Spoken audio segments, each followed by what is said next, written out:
Assalamu alaikum wa rahmatullahi wa barakatuh. A question has come to me asking about the process of ghusl. What is this term ghusl in Islam? The definition of ghusl is basically showering or bathing. That's all it really is. However, we use the term ghusl in Islam to refer to a specific process after a particular activity or practice. And they are two main activities and practices. Number one, when a person has engaged in intercourse, if they're married, or a person has woken up, usually men have this, they're woken up with a wet dream, or after a menstrual cycle has ended for a woman. Then you do a process called ghusl, which means showering or bathing, before you will be allowed to recommence praying salat. Ghusl has to have the right intention. So when a person is going to wash themselves in a bathing process or showering, they've got to have the intention of why they're doing it. Someone asked me if it's just merely showering, but without the intention, does that suffice? According to the majority of scholars, no, it does not suffice, and it is safer to go with the intention. But the intention is really nothing. It's merely an intention in the heart, that you're going to wash yourself in order to become spiritually clean, in order to go back and pray your salat and so on, other acts of worship which otherwise you couldn't have done.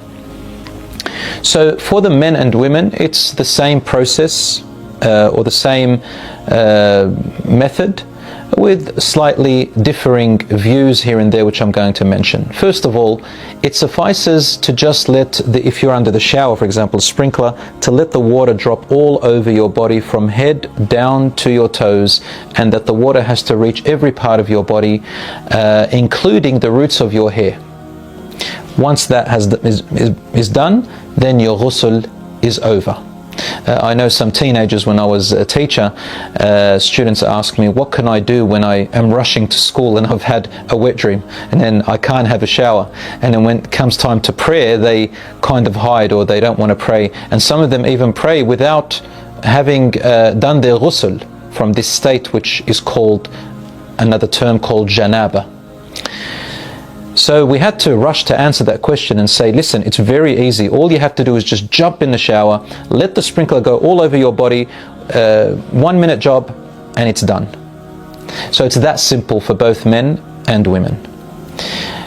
Otherwise, if a person has made a mistake and gone out to school or work and hasn't done their ghusl, then they have to make up their prayer, of course, in something called qada, but this cannot continue this way.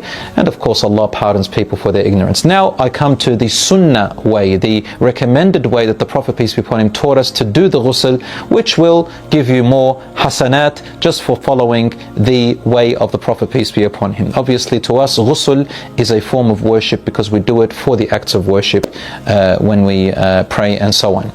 The way the Prophet, peace be upon him, used to do it, and I want you to imagine with me, in those days they used to have a bucket and a little utensil through which they took the water out and spilt on themselves. So the way the Prophet, peace be upon him, used to do it, according to the authentic hadiths of course, is that he would crouch in his place and then he would spill water, and the first thing that the sunnah says is to wash with your left hand the private areas, the private parts. After you've washed the private parts with your left hand, then to make wudu, say Bismillah and make wudu. Now some people might be asking, hold on, can I say Bismillah when I'm naked? Can I say Bismillah if I'm in the toilet or bathroom? I say to you, yes, you can say Bismillah, but it is better to say Bismillah before you take your clothes off or before you enter, and that would suffice, inshallah. And if you don't feel comfortable saying, you don't have to say Bismillah. The point is, make wudu per normal. The Prophet, peace be upon him, used to make wudu and leave his feet to the end. Why? Because of where he is standing and where the water ends up spilling, because there will be dirty water around his feet, and he would leave it to the end. But for us, just under the shower, the sunnah is to make wudu fully and then wash your head along with your hair to the roots of your scalp 3 times. Now if you've got hair which you've tied up, especially with women, because generally we know that women have long hair and sometimes very hard for them and they don't want to untie it, they probably have braids, for example, then the scholars are agreed that there's no evidence to say that she has to unbraid her hair or untie her hair. So long as the water gets covers her main scalp and covers the majority of her scalp after janaba, which is after intercourse, then that is okay. And some scholars said if it's after the menstrual cycle, she should try her best to get the water into the roots and the scalp, but there is no real evidence to say that specifically. So both men and women to try and get the water into the scalp, let their hair be soaked and the water get to the majority of the scalp, and that inshallah will suffice. After that, to wash the right side of your body 3 times and then the left side of your body 3 times, and leave your feet to the end. Now, as I said, the reason the feet were left to the end was because in the olden times they would be sitting or standing, crouching in one place. So the Prophet, peace be upon him, left his feet to the end in order to wash off all the residual and the water that had spilt down. But for us, I think you understand, for those of you who have showers and sprinklers, just having the water drop on you is enough. Now, last question, do you have to make wudu in ghusl, or does ghusl suffice and cover your wudu as well? Is it a package or all together, or do you have to do them separate? The correct view, brothers and sisters, is, and the safest one, is to also make wudu.